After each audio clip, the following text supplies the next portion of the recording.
আজকের এই বিশাল জনসমুদ্র থেকে আমাদের মাননীয় প্রধানমন্ত্রীর কাছে আমাদের একটাই দাবি, জরুরি ভিত্তিতে সংসদ অধিবেশন ডেকে বাংলাদেশে ফ্রান্সের যে কোনো পণ্যের প্রবেশকে নিষিদ্ধ ঘোষণা করুন। না হয় আজকে মাত্র হলুদ কার্ড দেখানো হয়েছে,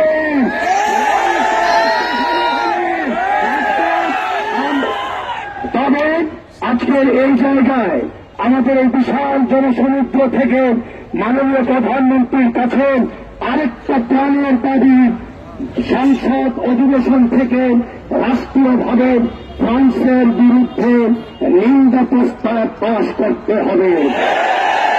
3 নম্বরে আমাদের সকলের প্রাণের দাবি, ফ্রান্সের কোন প্রতিনিধি বাংলাদেশে থাকতে পারবে না।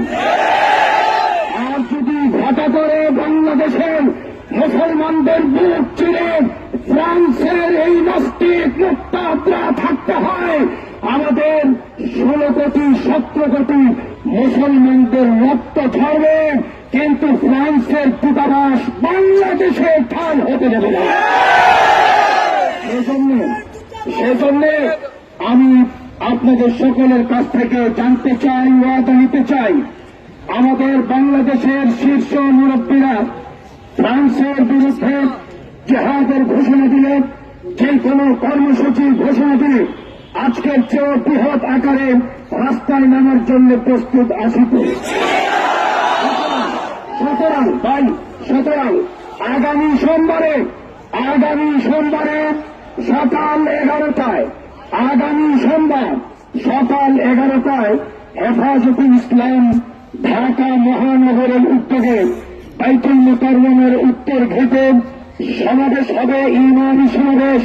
সেখান থেকে মিছিল ফ্রান্স দূতাবাসের উদ্দেশ্যে ঘেরাও করার জন্য যাবে। সেই ঘেরাও কর্মসূচিতে জীবন পেটার জন্য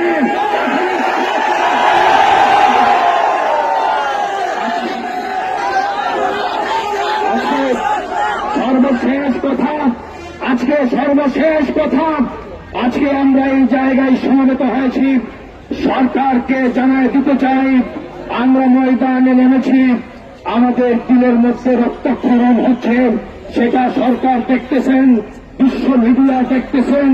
এখনো যদি শুভবুদ্ধির উদয় না হয়, উত্তাল তরঙ্গের মাধ্যমে ফ্রান্সকে সারা পৃথিবী থেকে বিচ্ছিন্ন করে দেওয়া হবে।